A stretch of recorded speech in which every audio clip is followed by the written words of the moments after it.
Сәлеметсіздер ме, құрметті тыңдаушылар. Бүгін двигатель конструкциясы және динамикасы бойынша 14-ші тақырып қозғалтқыштардың техникалық күтімінің үлгілік ережесі болып табылады. Бұл тақырып бойынша дәріс оқушы экономика және бизнес кафедрасының доценті, техникалық ғылымдардың кандидаты Ақынғазиев Жәмеш. Дәрістің мақсаты мен міндеттері алдарыңызда көрсетіліп тұрған сайтты қарап оқып аларсыздар. Дер кезінде жүргізілген тексерулер қозғалтқыштың қалыпты пайдалануын және бөлшектер мен механизмдердің уақыттан ерте тозуын болдырмайтын профилактикалық іс-шаралар болып табылады. Қозғалтқышты таза және құрғақ ұстау керек. Сүрту, яғни тазалау кезінде оңай байқалатын отын, су, майдың азғана ағулары дұрысталу керек. Бұдан басқа қозғалтқыш тазалығы ерте қарсы, өртке қарсы және жалпы қауіпсіздік қамтамасыз етуіне тиянақты ұғымдар беріледі. Дер кезінде мерзімдік тексеруден өтпеген, сондай-ақ бір ғана ақау болса да қозғалтқышты пайдалануға тыйым салынады. Профилактика кезінде орындалатын жұмыс көлемі, қозғалтқыштың құрылымы және пайдалану жағдайы бір-біріне тәуелді болады. Құрылымдары бірдей, бірақ шаңды ауа жағдайында жұмыс істейтін қозғалтқыштардың техникалық күтімі бойынша істелетін жұмыстардың көлемі де, мерзімі де әртүрлі. Техникалық күтім төменде қозғалтқыштың типі мен пайдалану жағдайына тәуелді анықталатын техникалық күтім жасау ережесі келтірілген. Шапшаң жүрістегі қозғалтқыштардың техникалық күтім мерзімін 4 бөлікке бөлуге болады.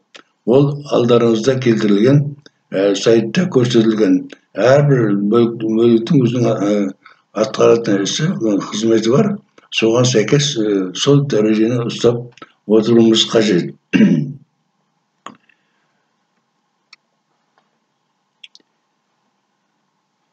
Егер күтім жасау кезінде тоқтатылған болса, онда от алдырғаннан кейін бақылай отырып, оны ең төменгі орташа және жоғары айналымдарда күш салмақты тексереді.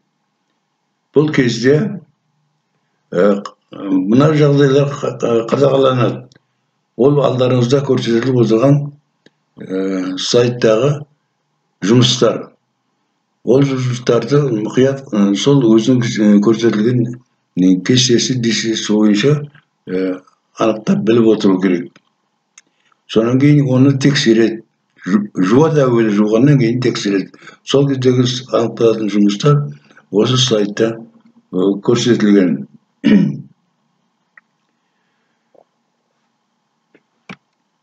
Нөмір 3-ші техникалық күтімде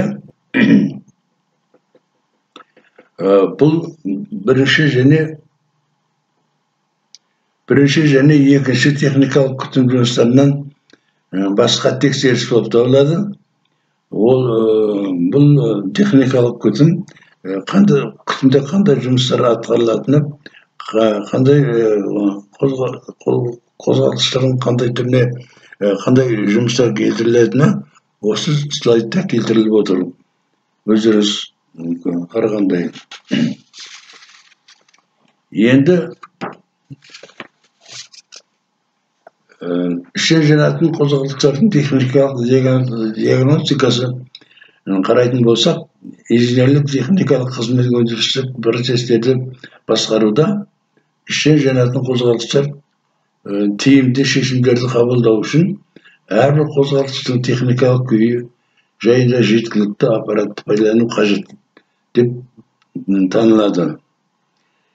Техникалық диагностикалау диагностиканың объективті техникалық күйін белгілі дәлдікпен анықтау процесі. Диагностикалық техникалық күтім мен жөндеу жұмыстарының қажетті бөлігі жөнінде қорытынды берумен аяқталады. Диагностикалауға қойылатын маңызды талап объектінің күйін бөлшектемей бағалау мүмкіндігі. Диагностикалаудың жалпы процесі берілген режимде объектінің жұмыс істеуіне немесе объекті тестілік әрекет етуде сигнал бергіштігінің көмегімен диагностикалық параметрлерді алу, өзгерту және өлшеуді қамтамасыз етуден алынған ақпаратты нормативті салыстыратын логикалық өңдеу негізінде диагноз қоюды қамтамасыз етеді. Қозғалтқыштарды, олардың агрегаттары мен түйіндерін диагностикалау әдістері, диагностикалау міндеттері мен диагноз қою тереңдігіне тәуелді пайдалануға ең қолайлы диагностикалық параметрлердің өлшеу тәсілдері мен физикалық мағынасымен сипатталады. Қазіргі кезде диагностикалық параметрдің түрінде тәуелді сипатталатын негізгі 3 әдісті көрсетуге болады. Әдістердің бірінші тобы қозғалтқыш жұмысының жылдамдық және күш салмағы режимдерін жасауға және берілген шартта шындық параметрлерді анықтауға арналған. Әдістердің екінші тобына жұмысшы көлемінің оқшаулануы бойынша тексерілген көлемде қысым жасап, оның төмендеу қарқыны бойынша қозғалтқыштың тозу дәрежесін, пневматикалық түтіктердің жұмыстық қабілетін, клапандардың озып қалу мәселелерін қарап соны ұғындырады.